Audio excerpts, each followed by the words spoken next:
Hey guys, in this video I will show you how to update DirectX in Windows 11. Alright, so let's begin with the video. To begin, open the Start menu, search for Run, and click on the Run app. In the box that appears, type DXDiag and press OK. This will open the DirectX diagnostic tool where you can check your current DirectX version. At the bottom of this window, you'll see which version is installed. For most Windows 11 systems, this will be DirectX 12, which is currently the latest version available. To make sure DirectX is fully up to date, close the DirectX window and open the Start menu again. Click on Settings, then select Windows Update from the left-hand menu. Click the blue check for Updates button.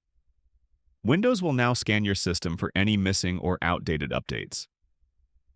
DirectX updates are included as part of Windows Updates, so keeping your system updated ensures you're always running the latest version of DirectX. If Windows shows that your system is already up to date, you should still click on Advanced Options and then select Optional Updates.